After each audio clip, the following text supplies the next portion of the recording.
collaborative, supportive, and fun. And you talked about how NLBP is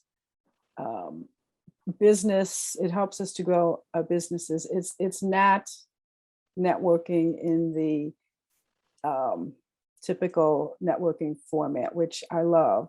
I love the collaborations that happen almost, I love the word alchemy, as you know, but Yes, it's almost an alchemistic collaboration, because I begin talking with someone and have no idea that we could collaborate in some certain way. So in supportive, there's really no competition either. So the support is across the board. It's everyone truly does give from the heart. And if we're going to be entrepreneurs and growing our businesses, why not have fun doing it? So.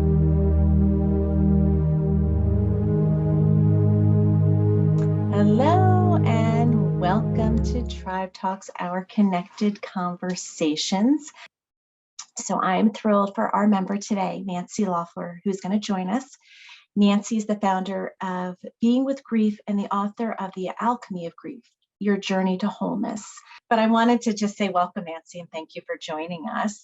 I'm thrilled. And, before I shared a little bit about not your journey, but your book, and it's around grief. But before we even get into that journey, let's touch base on your NLBP journey thus far. You joined us in January, which I almost said that was 6 months ago, but we both know it's 9 months. And we also know that NLBP has so many member benefits that when I first joined back in April, I was like, wow, there are just so many. We have too many. But I do think what it's lovely and what's nice about it is that it really offers something for everyone. But I'd love to hear how you kind of activated your own personal membership thus far. So let's hear from you on that part before we dive into everything else. Sure. Thank you, Catherine. Well, I moved to a new place in December of last year. What year was that? 2020. Yeah. And I moved from Raleigh, North Carolina to St. Paul, Minnesota. And I was already feeling isolated because of COVID and everything that went on last year. And being in a new place, I wanted to meet people. And I didn't know what was going to happen in terms of in-person networking, et cetera. So Jessie Lucas, I've been a friend and colleague of hers for some time. She introduced me to Camille and to NLBP. And after I talked to Camille, it felt just like the perfect fit for me. So I joined, as you said, in January. And it's just been an amazing journey. Just everything that's offered, the coffee with Camille's and the what's working, what's not calls, the meet and greets where we get to meet people from really all over the world now. Our triads, my triads have been really amazing. I've been in 2 triads, and that's accountability triads where we meet once a week with 2 other members and really help each other to stay accountable and to move forward in our business, doing what we want to do, and even brainstorming ideas that we didn't think of. So those are just a few of the ways that have been very helpful in landing in a new place, not knowing anybody, but still being able to connect on a much bigger level.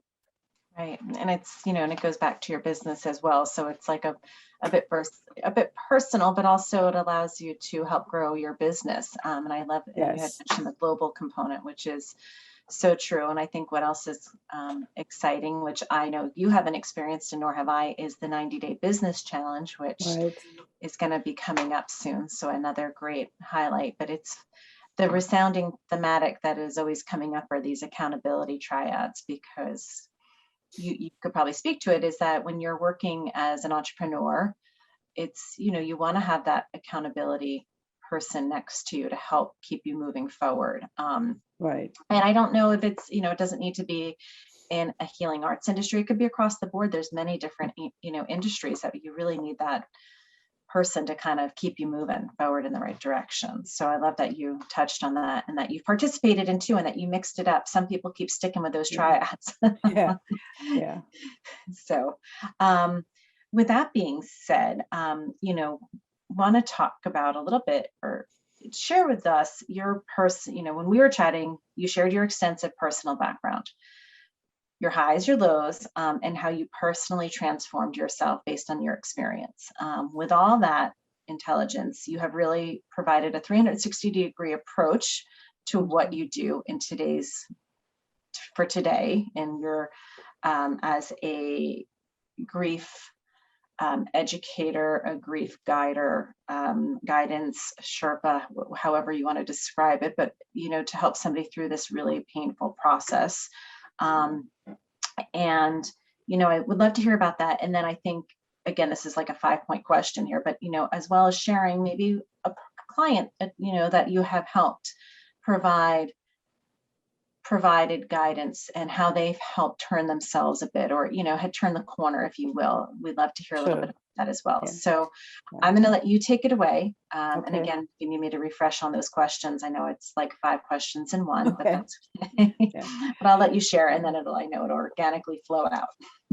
Thank you, Catherine. Well, my story started over 20 years ago.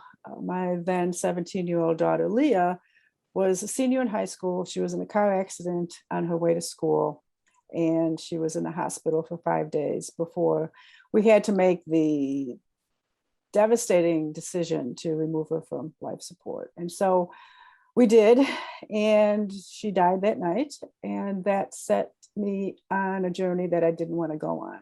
I had no idea how I was going to get from that moment to the next, let alone 20 years later. Mm.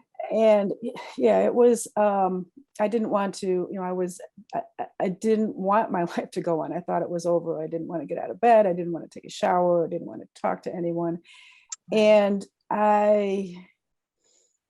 shortly after she died, though, I received this very powerful message, and that's losing Leah is too high a price to pay to not live the life I was meant to live. And that sent me, that really saved my life. That sent me on a journey to excavate that person. Who is this person that I was meant to be? And I had already been trying to excavate her before that, but this was like, it was urgent. I needed, in order to honor my daughter and to not have her die in vain, I needed to figure all of this out. So that's what I did. I set out to figure out what to do with all of these overwhelming feelings that were coming. And I'll just talk about this one piece. I learned how to get better at feeling and how to feel my feelings in the present moment. And it's a practice called Samyama, and that's the foundation of my work, and everything else comes from that.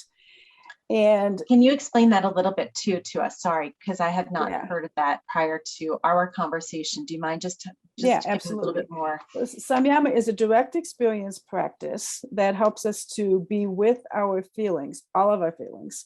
So I use it for grief, and it's a useful resource for everyday life, to be with our feelings in our hearts in the present moment. And then our hearts are an alchemical vessel that can help to shift the feelings.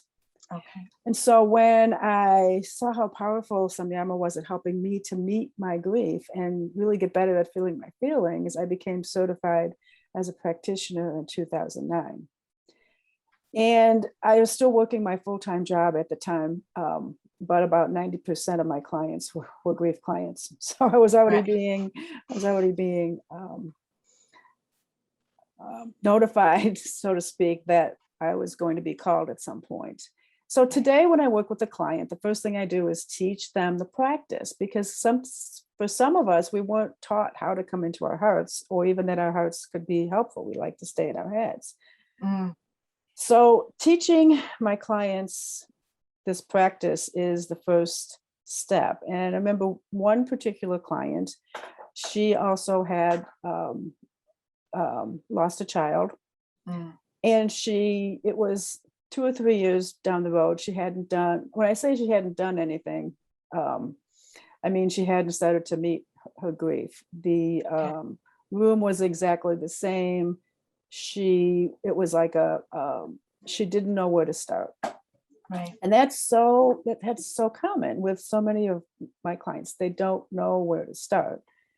So first of all, giving her permission to be exactly where she was was a huge relief for her, because she thought she had to, everybody was telling her, you're not over this yet, aren't you going to get on with your life, et cetera, et cetera. And you don't know how to do that. So giving her permission to be okay with where she was helped her to relax.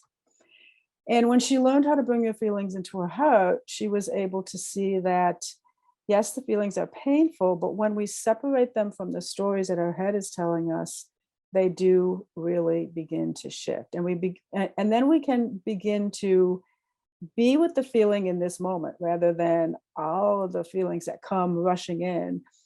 And when we try to push them away, they get louder to get our attention. So as she learned how to be with her feelings, and that's the first step, learning how to be with our feelings. And then we talked about self-care. How does she need to take care of herself in this time? Self-care is different when we're grieving. Maybe when we're grieving in early grief, self-care is eating nutritious foods. So that I wanted to eat chocolate chip cookies, which because I thought if I ate enough chocolate chip cookies, I would never have to feel that pain. But if we eat nourishing foods, our body has the capacity to be able to feel those feelings better. And when I'm working with someone, I create a safe space to be able to feel those feelings. So we talked about self-care. What does she need? What kind of rest does she need? What kind of movement does she need? Who does she need to be with, and who does she not need to be with? Because all of those things come into play. And then start looking at movement and creativity as a part of self-care.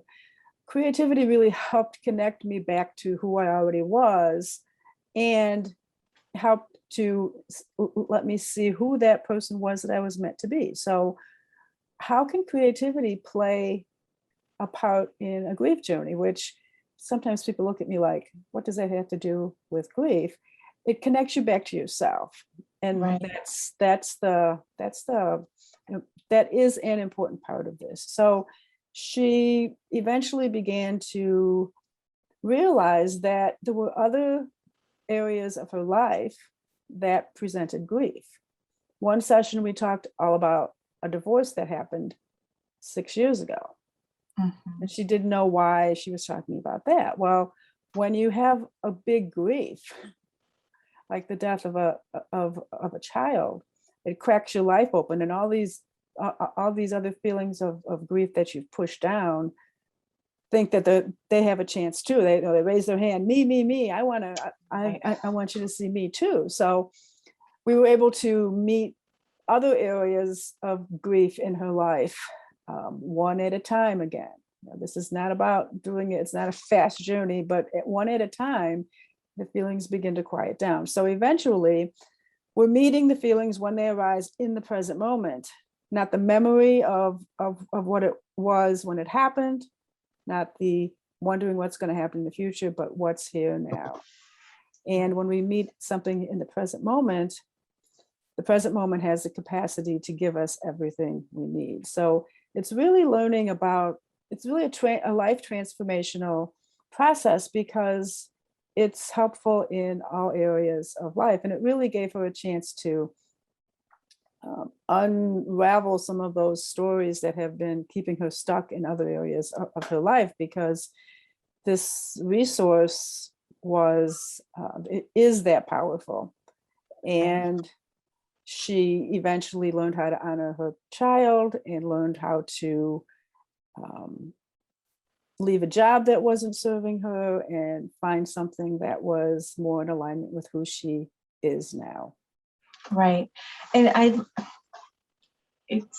like how you say this, and that it's not like it's not going to change overnight. I don't know if you use those exact words, but it's a journey. Yes.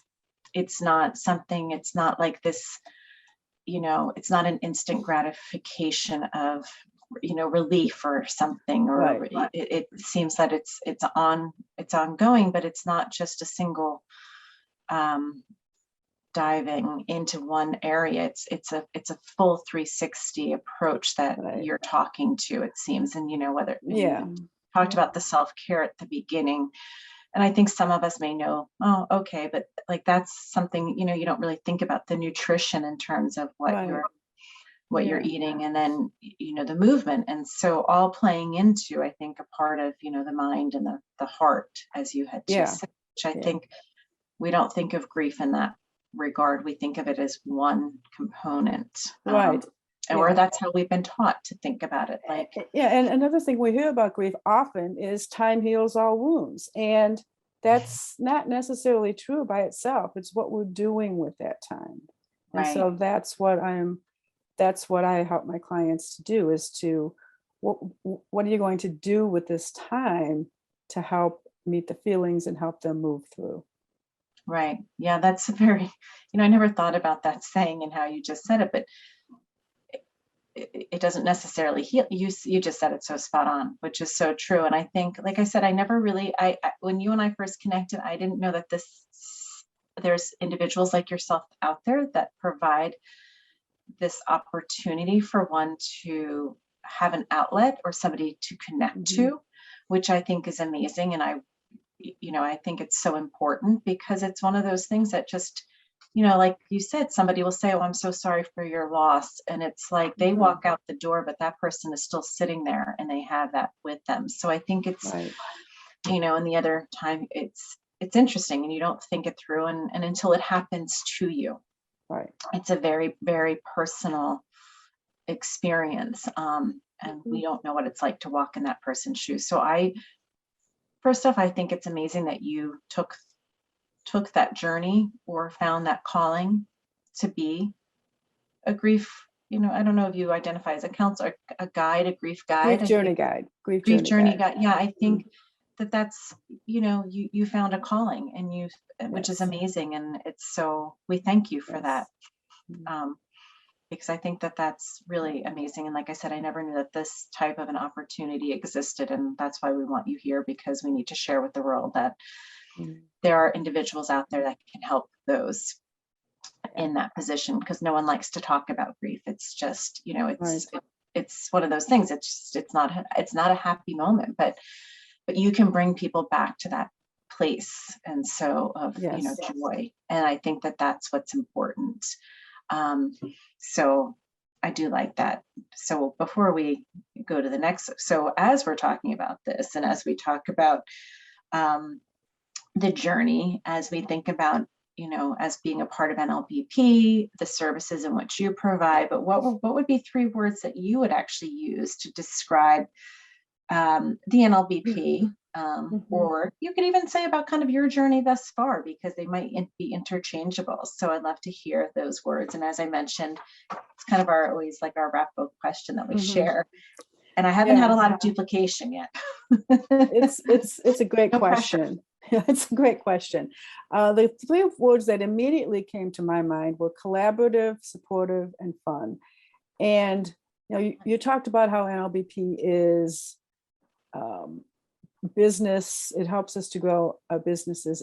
It's not networking in the typical networking format, which I love. I love the collaborations that happen almost, I love the word alchemy, as you know, but it's almost an alchemistic collaboration, because I begin talking with someone and have no idea that we could collaborate in some certain way. So in supportive, there's really no competition either. So the support is across the board. It's everyone truly does give from the heart. And if we're going to be entrepreneurs and growing our businesses, why not have fun doing it? So there's a sense of fun not in everything, because everything's not fun. There's a sense of fun though, and that's another part of what I do in my work is how can we come back to be able to have fun? And so the fact that I can do that is just so heartwarming. Right. So I thank you for asking that question.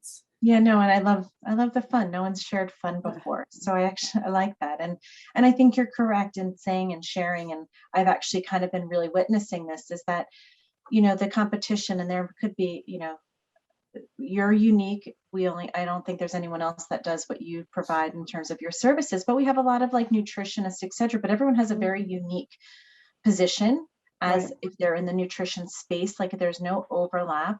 And then when we think of like somebody like a Jesse Lucas who does kinetic body movement, like, but they're all things that can help one another. Like you said, when we talk about self-care, well, self-care, you know, touches on the nutrition. So you actually now have two, almost like a, dare I say, a Rolodex, that may say antiquated, but, you know, a list of connectors that you can refer people to help them in that space, if that is something that you need to, and vice versa. So I think that's when we think of that collaboration piece, I think that's really what we talk to. And when we talk about the network, that's the network in which we're referring to. And I agree with you, it's not the typical like, hi, my name is so-and-so and I'm here to, you know, but this connection is really through, you know, our network of resources that we provide. And so I think it's so important to highlight that. So thank you for bringing that to the, you know, top.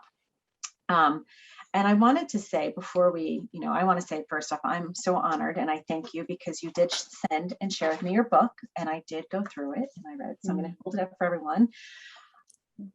I said this to you, if there was a gift I could give to anybody, it wouldn't be flowers. I would give this book because I think it has so much value and it's truly a gift to give to somebody because there's no words.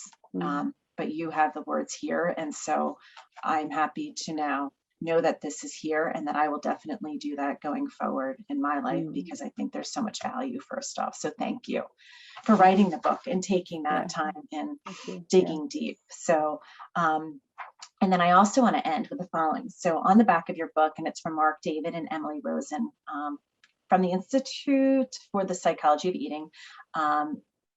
It's so beautiful. And this is just a piece of it, but it says, like a true alchemist, Nancy transformed the nuggets of wisdom gained from her experience into practical tools that can help anyone who's coping with grief to find their way home. So Nancy, so there's so much power in that. So I can't thank you enough for joining us. And we're going to, you know, the conversation doesn't end today. We're going to keep it going, but for this moment we will end. But I want to thank you. And like I said, I think you are such a great resource. So I'm happy to share your soul-centered business with the world because the world needs more people like yourself to help them through this process. So thank you. Catherine. Thank you, Nancy. And we'll be in touch. All right. Bye.